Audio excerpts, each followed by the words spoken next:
로마서 12장 2절입니다. 제가 봉독에 올리겠습니다.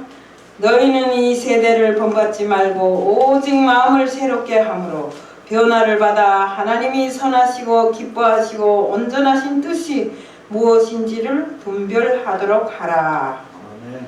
저는 오늘 예배를 통해서 영성을 회복합시다 하는 제목으로 말씀을 전하려고 나왔습니다. 기도드리겠습니다. 사랑의 하나님 아버지 감사합니다. 우리에게 예배는 참으로 중요합니다. 저는 오늘 이 당을 통해서 예배를 통해서 영성을 회복합시다 하는 제목을 전하려고 나왔습니다. 주님, 예배를 통해서 주님 앞에 정말 저희들이 신령과 진정함을 드리고 저희들이 온 생활 그대로 산제사로 드릴 수 있는 저희들 되게 하여 주옵시며, 특히 나는 이 예배 시간에 주님과 정말 대화하는 시간, 주님 앞에 저희 모든 것을 보여주는 시간이 될 수 있도록 하게 하여 주시옵소서. 오늘 이 시간도 첫 시간이 우리 마지막 시간까지 지켜주실 줄 믿사오며 예수 그리스도의 이름 받들어 감사하며 기도드리옵나이다. 아멘. 예배라는 게 참으로 중요합니다. 지금 사람들이 예배에 대한 이런 관념이 부족해요. 목사라는 타이틀을 달고도 예배라는 생각을 하지 않고 세상을 향해서 지금 돌아다니는 사람들이 많더라고요. 제가 보니까 정말로 오늘 이 시간도 이 자리에 앉아있는 사람들은 정말로 주님 앞에 주님을 사모하는 사람들이라고 저는 생각합니다. 제가 전번날에 목사님한테도 이야기했지만 종로 5가에 우리 교회 집사님이 만나자고 해서 갔어요.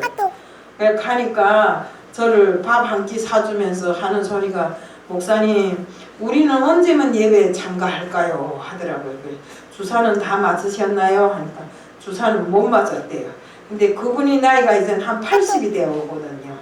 금년에 80인지 하여튼 그래요. 그런데 참 건강하기는 하지만 그래도 80 노인이 주사도 안 맞았는데 교회에 맨날 나와 앉아있으라면 안 될 것 같아서, 또 거리도 멀고, 그래서 지금 7명이 참가를 못하고 있는데 이럽니다.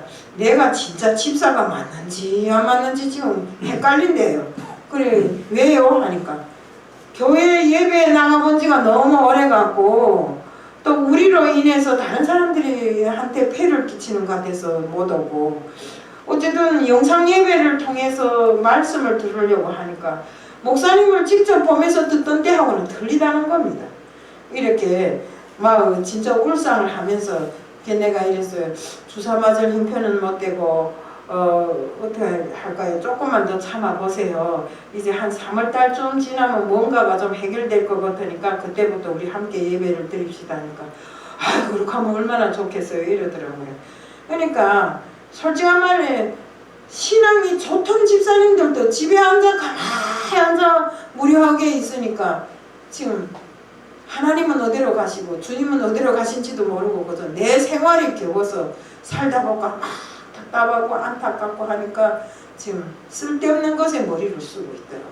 그래서 집사님 그렇게 하시면 안 됩니다 하니까 알았어요 이러더라고요. 그러니까 우리가 정말 이런 사람들이 다 이렇게 신앙이 병들다 보니까 정말 새로 정말 신앙을 접했던 사람들은 더 할 거 아닙니까?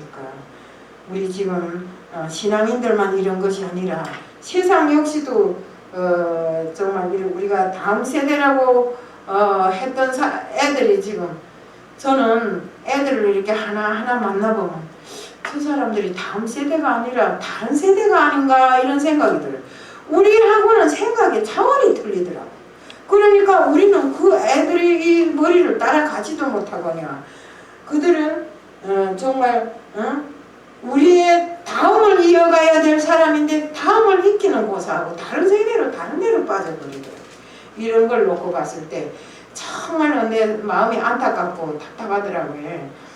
정말 학생들이 2년 동안 학교도 제대로 못 가고 계약을 했다 말았다 하니까 정말 애들이 공부도 엄청 질이 떨어진다고 학부형들이 너무 속상해 하더라고요. 그래서 정말 특히나 이 전교조가 담당한 애들은 교회에 갔다 왔다 하면 그 교회에 갔다 왔다는 애를 벌레 취급한대요. 막 있잖아, 한짝으로 몰아세우고 교회에 대한 아들은 아주 좀 벌레같이 이렇게 하는 보는 이런 기막힌 세상이 지금 현실입니다. 우리가 이보다 더 강한 사회적 문제는 온통 중독에 빠져 있다는 것입니다. 스마트폰 중독에 빠져 있고 게임 중독에 빠져 있고 또 음란물 중독에 빠져 있고 정말 어디에 말 못할 사정이 지금 세상을 뒤집고 있어요. 우리가 정말 중독이란 거는 정말 무서운 것입니다. 한번 빠지면 그 삶이 다시 살아나기 힘든 이런 것이 중독입니다. 우리가 집에도 가보면 우리 집뿐만 아니라 다른 집도 그렇겠죠. 집에도 딱 가보면 애들이 어디 나갔다 와서는 밥 탁 먹고는 다음 말이 없어요. 없고 문 탁 열고 자기 방 문 탁 열고 들어가서 문 탁 닫고 들어가면 그 다음에 뭘 하는지를 몰라요. 들어가 보면 스마트폰 가지고 별거 다 하고 앉아있어요. 어른들도 같아요.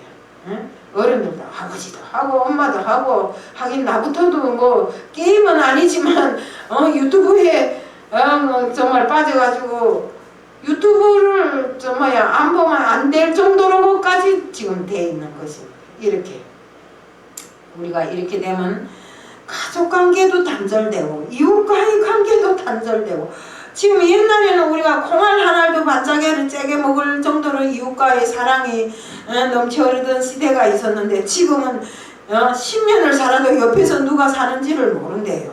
그러니까 지금 이웃이라는 거는 그저 이스나마나한 존재 또 이래 사람이 죽어도 모르는 게 지금 현실이라고 합니다.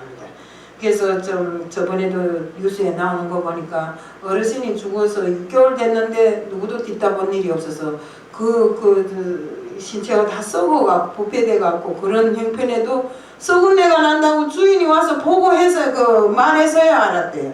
이렇게 지금 누가 죽어나가도 모르는 시대가 지금 오늘 시대입니다.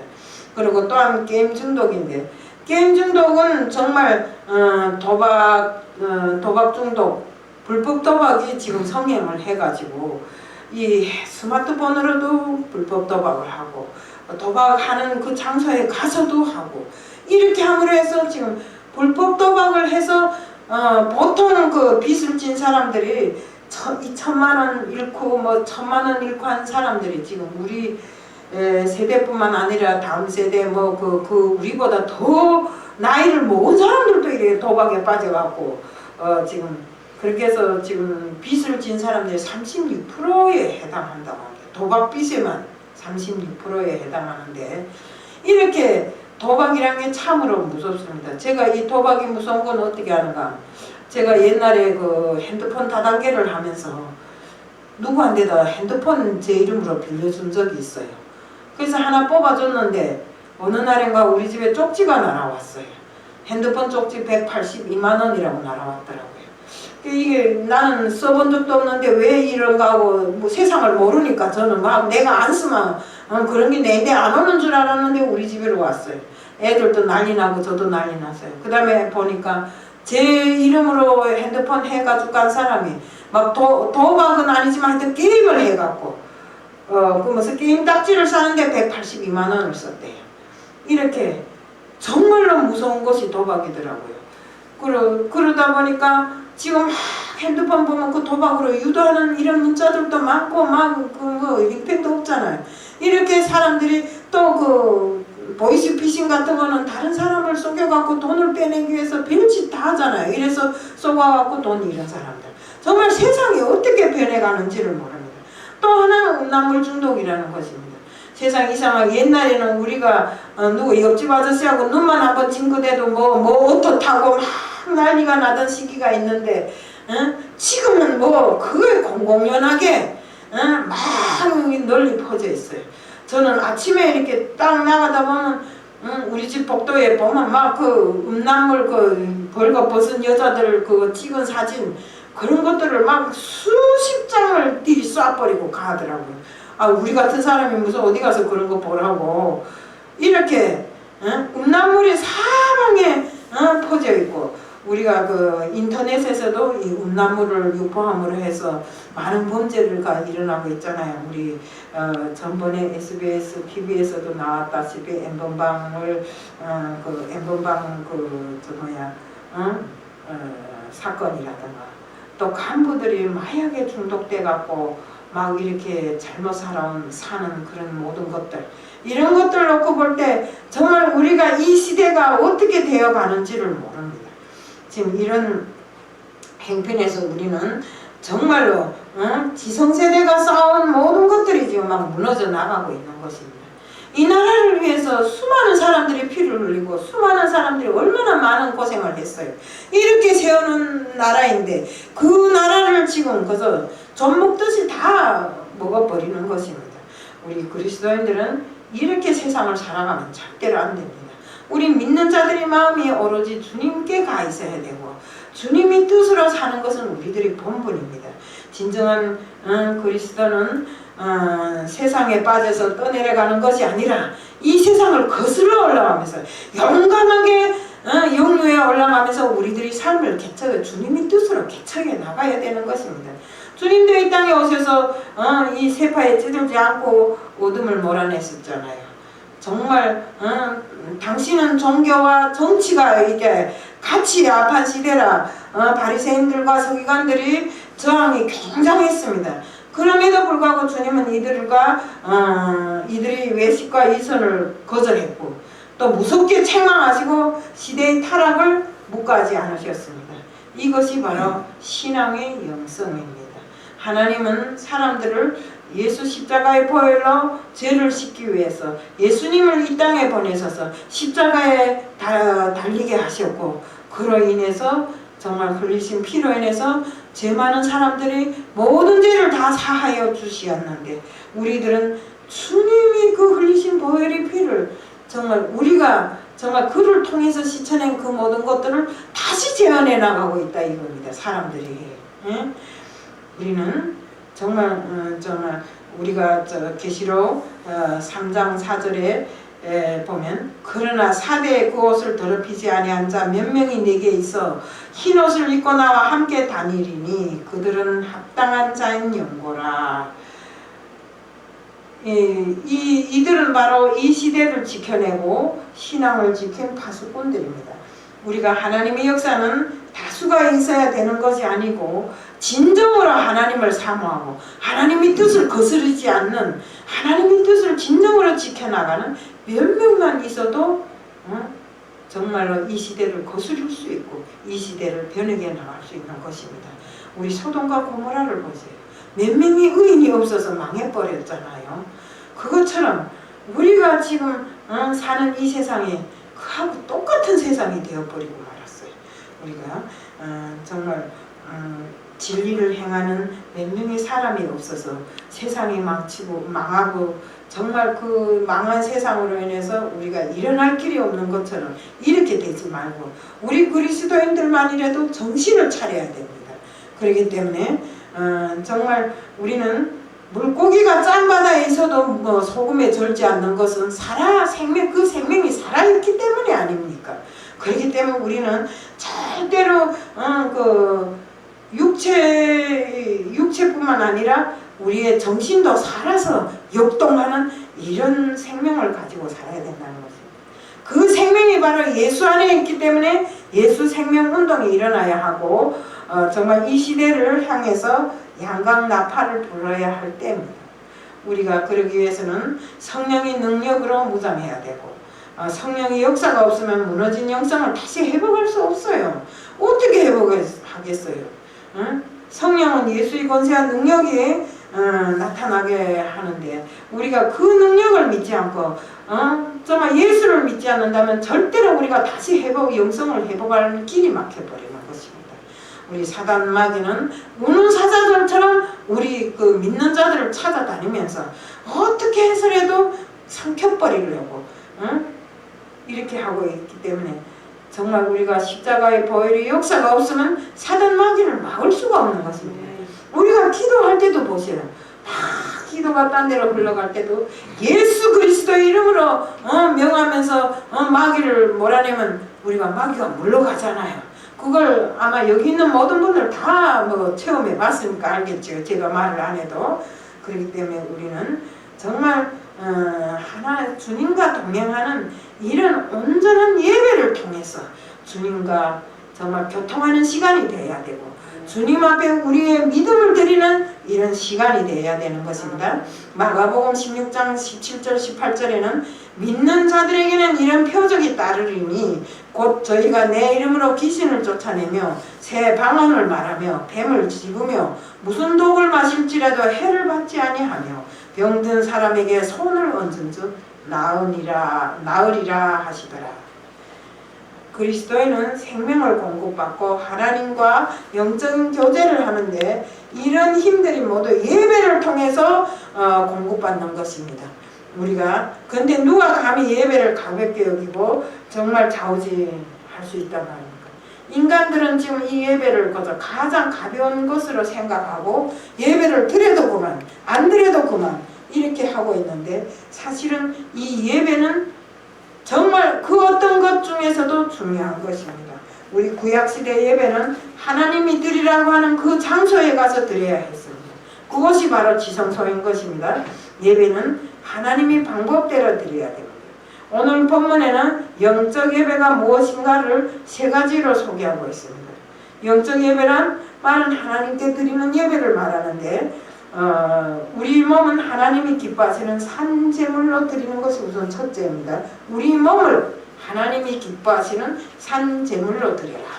우선 이 세대를 본받지 않고 우리가 주님이 원하시는 대로 드려라. 또 마음을 새롭게 함으로 변화를 받아 거룩한 삶을 사는 것이 우리가 정말 하나님께 드리는 영적 예배라고 하였습니다. 그렇습니다. 우리 몸을 거룩한 산제사로 드리는 영적 예배자로 여기 앉은 모든 분들이 회복되기를 축복합니다. 신앙에 있어서 예배보다 더 중요한 것은 없으니 반드시 예배의 성공자가 되어야 됩니다. 우리 예배의 실패는 우리가 신앙생활이 실패라고 말할 수 있습니다. 설교하고 기도하고 찬송하고 헌금 모두가 다 예배입니다. 예배는 하나님을 만나서 교제하는 시간이고 때문에 우리가 신령과 진정으로 예배를 드리라고 말합니다. 지금 코로나로 거룩한 예배의 습관이 깨지고 있어요. 비대면 예배로 인해서 이렇게 정말 온라인 예배가 진행되고 있는데 목사들부터가 온라인 예배를 제대로 드리지 않고 그저 영상으로 준비를 드르륵 해놓고는 정말 거룩한 산제사로 예배를 드리지 않더라 이겁니다.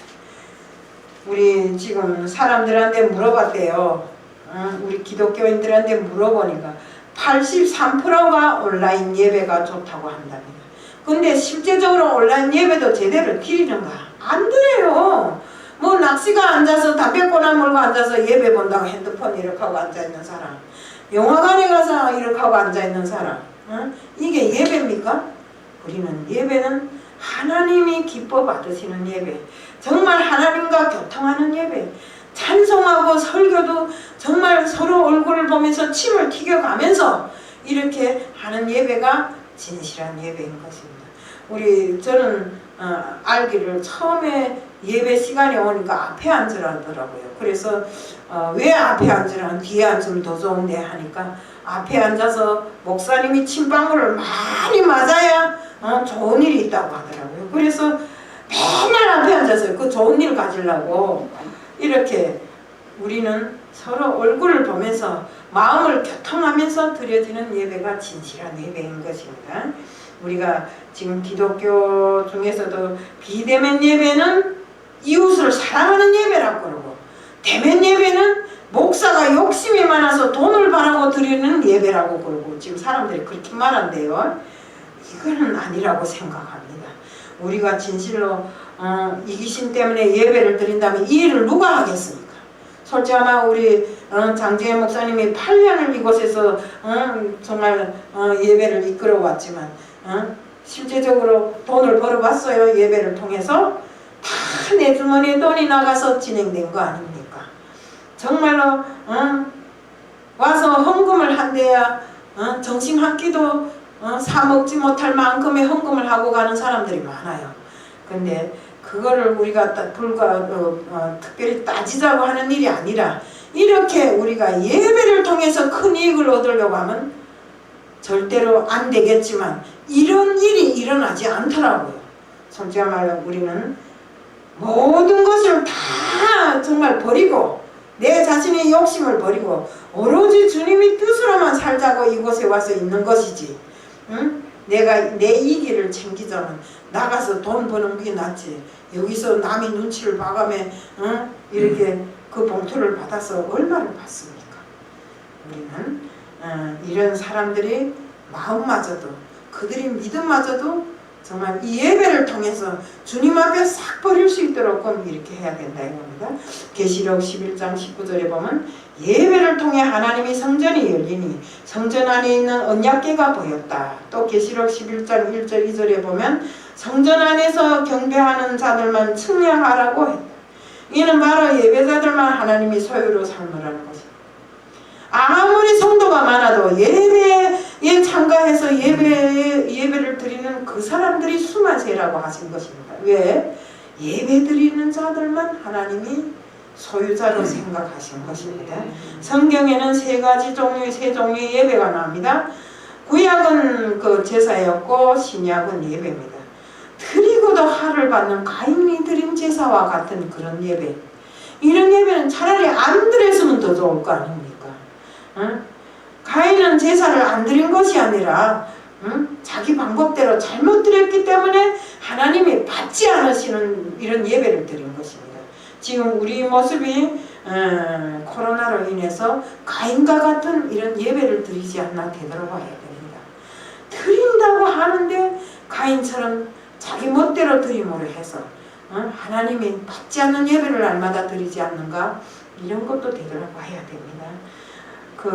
하나님은 형식적인 예배를 거부하십니다.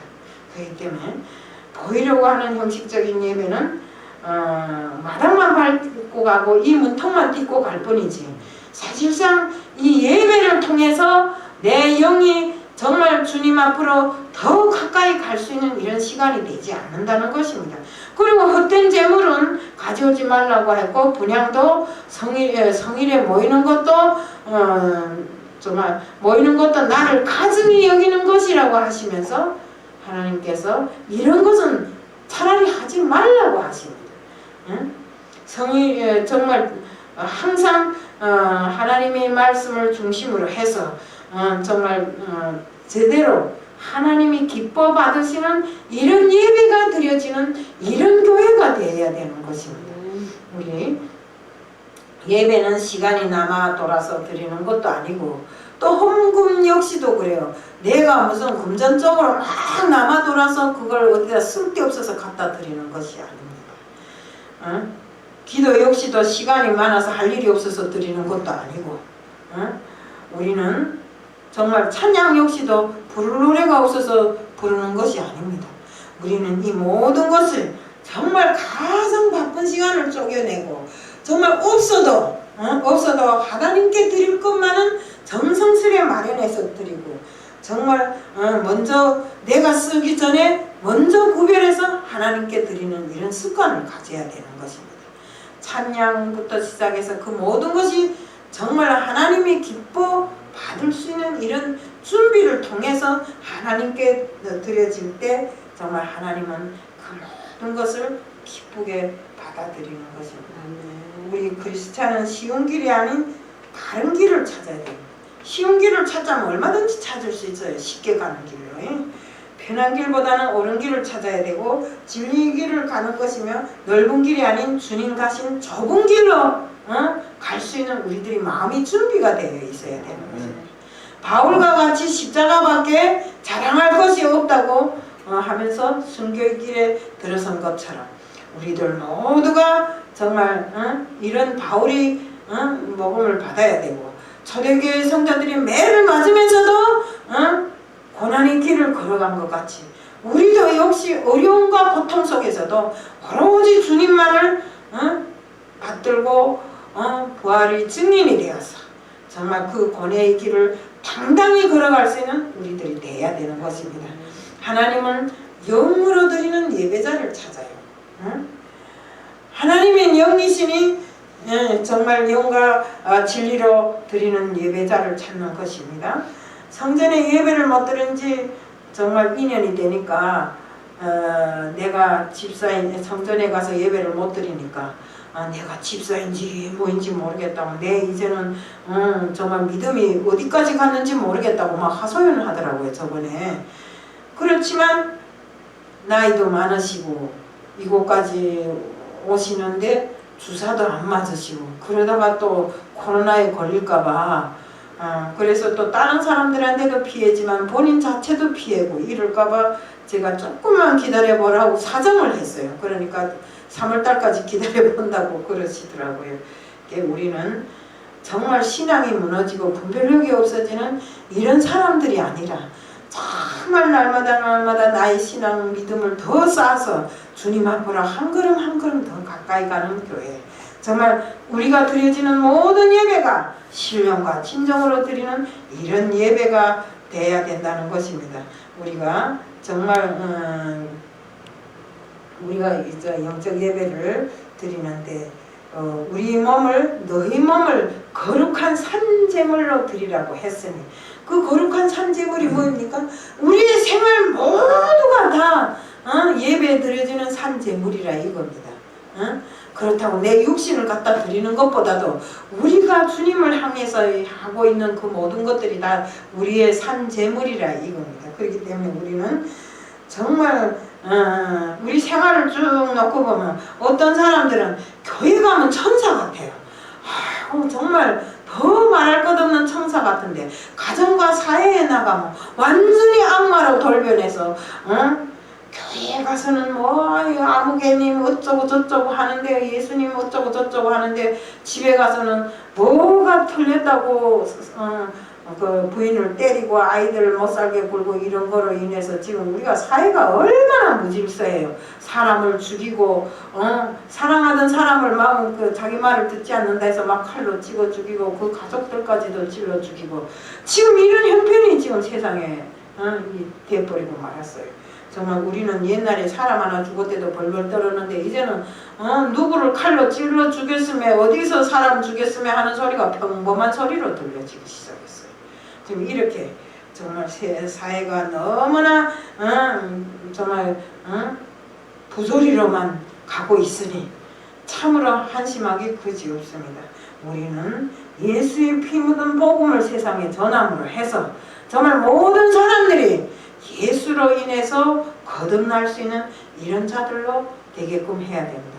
그 일을 우리가 해야 되는 것입니다. 우리 요한복음 8장 31절에 보면 진리를 알지니 진리가 너희를 자유케 하리라 이렇게 되어 있습니다. 진리이신 예수 그리스도가 우리 마음을 지배할 때 그 영이 살아나는 것입니다. 우리가 영으로 거듭날 때 우리는 자유로운 몸이 되지 않습니까? 세상 근심에 쌓이지 않고 오로지 주님만을 위해서 살아가는 우리들이 될 수 있는 것입니다. 나 여기 장 목사님을 딱 보면 집에는 어떻게 없는지 오로지 교회에만 마음이 쏠려 있더라고요. 그래서 나도 배울 점이 많구나 이렇게 생각했는데 우리들 모두가 정말 교회뿐만 아니라 오로지 주님 일 하는 데만 신경을 쓰고 살아야 됩니다. 먹는 것, 입는 것, 어디 가서 무엇을 하는 것 다 주님이 영광을 살리는 일에만 우리가 마음을 쓰고 행동을 하고 살아야 된다는 것입니다. 우리 주님은 이 세대를 악하고 음란한 세대라고 이렇게 평했어요. 노아 시대와 같다고 했는데 지금 실제적으로 가만히 뒤돌아보면 정말 노아 시대와 똑같습니다. 노아 시대는 어떻습니까? 정말 하나님을 떠나서 죄악이 관영한 시대가 바로 노아 시대잖아요. 그렇기 때문에 우리는 하나님이 그래서 사람을 지었음을 한탄하고 물로 심판하지 않았습니까? 그렇기 때문에 우리는 하나님을 떠난 행동과 또 정말 어두운 세대를 본받아서 이렇게 세대에 휘말려서 돌아가는 이런 일을 하지 말아야 됩니다. 우리는 하루빨리 이것과 정리하고 오로지 정말 솔로몬이 우리에게 그랬잖아요. 지킬 것들 중에 내 마음을 지키라고. 지킬 것들이 많잖아요. 그렇지만 그 중에 정확하게는 내 마음을 지키라고. 우리는 온전히 주님에 속한 그 마음을, 주님 앞에 속한 그 마음을 지켜서 정말 생명의 근원이 우리로부터 출발해 나갈 수 있도록 이렇게 돼야 됩니다. 마음에 하나님이 계시고 예수님이 또 성령님이 역사하셔야 우리들이 일이 줄줄 풀려 나가는 것처럼 우리는 그 역사를 우리가 하나님 앞에 간구하고 두드리고 정말 이렇게 할 때 그 역사가 일어나잖아요. 근데 우리는 지금까지도 한다고는 하지만 그 모든 것이 좀 부족했어요. 그렇기 때문에 이 어려운 시대에 더 힘을 쓰고 용기를 내서 하나님을만 붙잡고 나갈 때 모든 것이 풀릴 줄로 생각합니다. 우리가 더 큰 교회를 바라서 이전하기를 우리가 기도하고 있잖아요. 우리 좀 더 박차를 가해서 하나님 앞에 기도하면 하나님이 해결해 주실 줄로 믿습니다. 제 마음도 그렇게 가고 있는 걸 봐서는 하나님이 아마 인도하고 있는 것 같아요. 그러니까 우리 정말 우리 부활교회를 위해서도 그러고 항상 영적으로 깨워서 준비하는 교회, 정말 때가 되든지 아니 되든지 복음을 전하라고 하신 주님의 그 말씀대로 복음을 전하고 영혼 구하기에 힘쓰는 우리들 모두가 되자는 것을 말씀드리면서 오늘 말씀을 마칩니다. 사랑의 하나님 아버지 감사합니다. 오늘 정말 영적 예배를 통해서 모든 것을 해결할 수 있다는 것을 전했습니다. 주님, 저희들 정말 예배를 가볍게 여기지 아니하고 항상 주님과 정말 함께 할 수 있는 이 예배를 통해서 정말 주님과 대면하고 주님 앞에 말씀을 듣고 생명의 근원이 여기서부터 출발할 수 있도록 하게 하여 주시옵소서. 또 이 교회를 통해서 많은 영혼이 구원을 얻도록 하게 해주실 줄 믿사오며 예수 그리스도 이름 받들어 감사하며 기도드리옵나이다. 아멘.